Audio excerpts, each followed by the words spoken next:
সাবিত্রী রান্নাঘরে আপনাদের সবাইকে স্বাগত। আমার আজকের রেসিপি চিংড়ি মাছ ভাপা।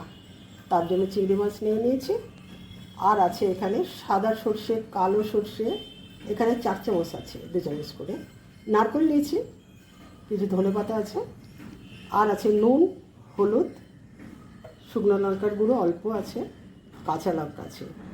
মশলাগুলো আমি মিক্সিতে বেটে নেব, আর এটা সর্ষের তেলে হবে।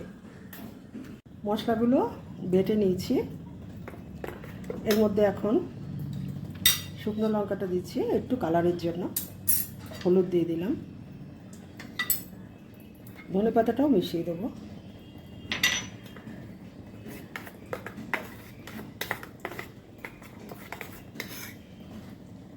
সর্ষের তেল দিয়ে দিচ্ছি,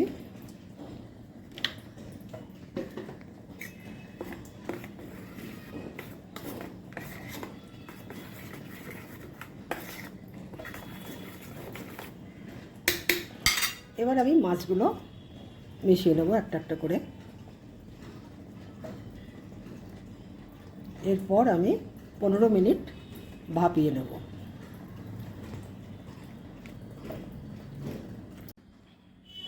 আর একটু সর্ষের তেল দিয়ে দিচ্ছি, 2টো কাঁচা লঙ্কা ফাটিয়ে দিলাম। এবার আমি বন্ধ করে দিচ্ছি। কড়াইতে গরম জল দিয়ে দিয়েছি, এবার আমি টিফিন বক্সটা বসিয়ে দিচ্ছি।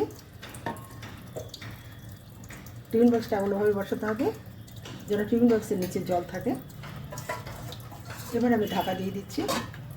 প্রথমে হাই হিটে করে নিতে হবে, হাই হিট হয়ে গেলে তারপরে লো ফ্লেমে দিতে হবে। আমি 15 মিনিট ভাপিয়ে নেব। চিংড়ি মাছ ভাপা আমার হয়ে গেছে।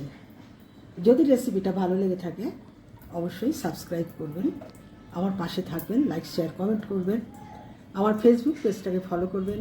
আপনারা সুস্থ থাকুন, ভালো থাকুন। ভিডিওটা আমি এখানেই শেষ করছি।